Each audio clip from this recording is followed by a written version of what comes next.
적용을 시켜서 해결하려고 하는 거죠. 분석으로 해결해 보려고 하는 거예요. 예수님과 함께 제자들이 그 벳박에 광야에 있을 때에 예수님의 말씀을 듣는 사람들이 5,000명이나 이상 되는 사람들이 모였는데 해가 저물어 갑니다. 그들에게 먹을 것을 나눠줄 수가 없어서 주님이 묻습니다. 이들에게 먹을 것을 줘야 될 텐데 너희들이 한번 해결을 해봐라. 그랬더니 제자들이 쓰는 방법이 무엇입니까? 이 두 가지를 씁니다. 이렇게 된 이유가 무엇인가? 그리고 통계적으로 이것을 어떻게 하면 해결할 수 있을까? 해결이 되지 않는 거예요.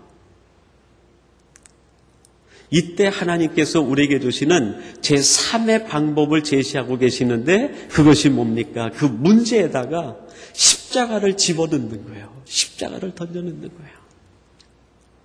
우리가 만나는 모든 고통의 문제에다가 십자가를 집어넣을 때 그 십자가가 능력이 돼서 그 문제를 해결해 주시게 된다는 거예요. 그 문제 전체를 예수 그리스도의 손에다 맡겨드리는 거예요. 지금 우리에게 5,000명을 먹여야 되는 문제가 있습니다. 하나님, 우리는 이 문제를 우리 주님 손에 맡겨오니 주님께서 이 문제를 해결해 주시옵소서. 그 문제 전체에다가 십자가를 집어넣고 그 문제를 주님의 손에 맡겨드리는 방법이에요. 마라 전체에다가 나뭇가지를 꺾어 넣었을 때 그 모든 것이 생수로 변하게 되는 거예요. 단물이 되어버린 거예요. 우리가 만나는 문제에다가 십자가를 던져 넣었을 때 생기는 신앙의 유익이 무엇입니까? 우리가 미처 깨닫지 못했던 그 문제 속에 담겨있는 하나님의 놀라운 섭리를 발견할 수 있게 된다는 거예요. 하나님이 우리 인생에 왜 마라를 주셨는지, 내 삶에 왜 이 고통을 주셨는지, 세상적인 방법을 다 대입해보면 원망이 생기고 불평이 생기고 거기에서는 답이 없는데 십자가를 집어넣으면 그 속에 담긴 하나님의 섭리를 발견할 수 있게 된다는 거예요. 하나님이 왜 이를 우리에게 주셨는지. 이스라엘 백성들이 그 마라에서 하나님의 은혜 가운데 변화된 그 생수의 물을 먹고 다시 그들이 힘을 얻어 하나님이 약속한 그 땅을 향해 나아가기 시작하게 됩니다. 사랑하는 성도 여러분, 우리들이 만나는 모든 삶에다가 세상적인 방식으로 대입해서 문제를 풀 것이 아니라 거기에 십자가를 집어넣으면 십자가가 그 문제를 해결하고 그 속에서 우리가 미처 깨닫지 못했던 하나님의 놀라운 섭리와 계획들을 발견하게 된다는 것입니다. 여러분들이 만나는 모든 삶의 현장 속에서 하나님의 섭리를 발견할 수 있는 우리 복된 성도들이 되시기를 주님의 이름으로 축원합니다. 그리고 마지막 세 번째로는 우리가 나아가는 방향에다가 십자가를 놓아야 된다는 것입니다. 오늘 우리들은 출애굽기 15장 26절까지 말씀을 봉독했는데 27절 말씀에 보면 이런 말씀이 있습니다. 그들이 엘림에 이르니 거기 물샘 12과 종려 70주가 있는지라 거기서 그들이 그 물 곁에 장막을 치니라 그랬습니다. 마라에서는 전혀 보이지 않던 새로운 장소 엘림이 보이게 되었다는 거예요. 마라라고 하는 그 장소에다가 한 나무가지 십자가를 꺾어 넣게 되었을 때 그들이 보지 못했던 새로운 장소를 보게 되었다는 것이죠. 엘림은 마라로부터 서남쪽으로 약 11km 떨어진 곳입니다. 그리고 그 엘림의 이름 뜻이 있는데 나무, 숲 그런 뜻이 있어요. 근데 엘림 할 때 엘 하는 말은 하나님 그런 뜻인데 이것을 풀어서 전체로 만들어 보면 하나님의 나무라는 뜻이 됩니다. 그 마라에다가 십자가를 꺾어 집어넣었을 때 그들이 어디로 가야 되는지 방향이 보이게 되었고 그들이 무엇을 주목해야 되는지 목표가 보이게 되었다는 것입니다. 여러분, 우리들이 인생을 살아가면서 우리의 삶의 방향을 놓치는 것, 그것은 우리의 삶의 혼란을 야기시킵니다. 우리가 살아가면서 삶의 목표를 놓쳐버릴 때 결국 우리의 신앙이 실종될 수도 있다는 것입니다. 하나님께서는 언제나 우리의 삶의 방향에다가 하나님께서 우리에게 주신 십자가를 놓기를 원하십니다. 그리하면 우리가 무엇을 바라봐야 되는지, 우리가 어디로 가야 되는지 방향과 목표를 설정해 주신다는 것입니다. 제럴드 메이라는 분이 있는데 그분이 오늘날 현대인들은 자기가 삼고 있는 신적인 세 가지 인생의 방향이 있다 그랬습니다. 오늘날 현대인들은 자기 마음속에 세 가지의 절대적인 그 신적인 가치를 부여하면서 그것을 쫓아가는 그런 세 가지 종류가 있다는 거예요. 첫 번째는 소유를 쫓아가고, 두 번째는 권력을 쫓아가고, 세 번째는 자기 정신력을 쫓아간다 그랬어요. 그것을 신적인 존재로 만들어서 그것을 추구하고 따라간다는 거예요. 소유를 쫓아가고, 권력을 쫓아가고, 자기 정신력을 쫓아간다는 거예요. 이번에 제가 그 코 안에 약간 문제가 있어서 그 몇 가지를 제거하는 수술을 하게 되었습니다. 그 수술을 하는 과정에서 제가 깨달은 것 중에 하나가 정말 인간의 정신력, 인간의 의지력을 믿을 만한 것인가 하는 것을 다시 한번 생각하고 되새기게 되었어요. 수술하는 시간에 맞춰가지고 그 베드에 누워 있는데 마취과 의사가 와가지고 이제 마취를 시키려고 하더라고요. 근데 저를 마취하려고 하는 그 순간에 아주 오래전에 읽었던 책 한 권 내용이 얼른 머리에 생각이 나는 거예요.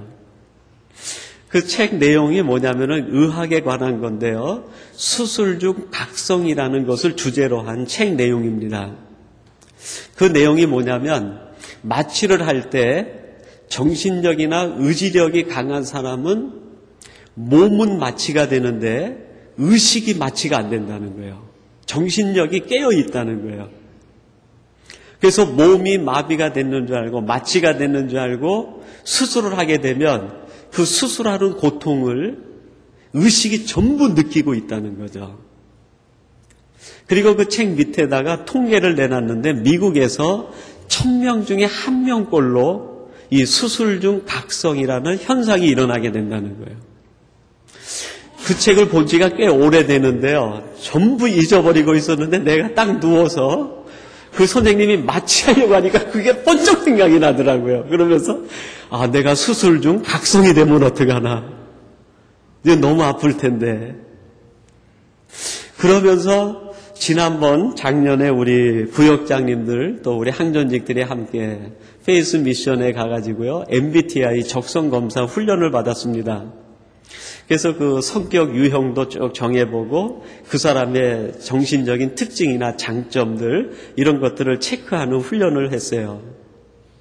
근데 저도 이제 전부 검사를 하고 났는데 그 강사님이 쉬는 시간에 나한테 오더니 슬그머니 얘기하는 거예요. 목사님은 성격은 약간 내성적이고 정신력이 굉장히 강하네요 그러는 거예요.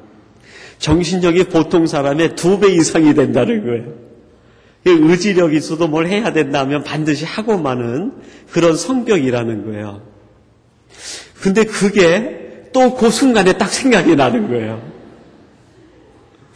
영락없이 나는 수술 중 각성이겠구나.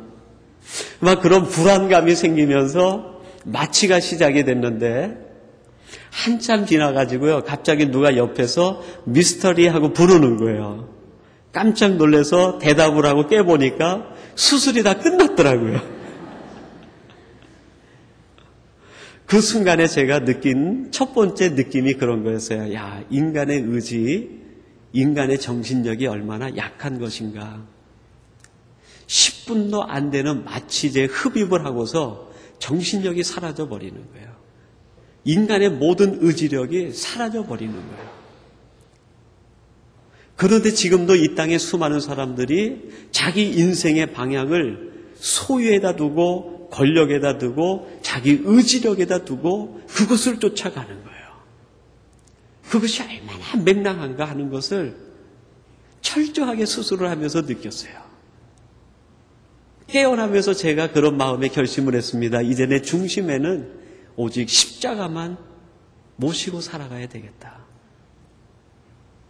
내 인생에 십자가를 놓게 되면 하나님이 내게 주신 은사가 무엇인지, 하나님이 나를 어디로 보내시는지 그거를 알게 되고, 그거를 아는 사람은 가슴속에 불타는 떨기나무 십자가가 있어서 광야에 있든 애굽에 있든 마라에 있든 환경이나 조건 때문에 원망하고 불평하는 것이 아니라 가슴에 있는 십자가 때문에 오히려 감사하는 사람으로 살아갈 수 있게 된다는 거예요.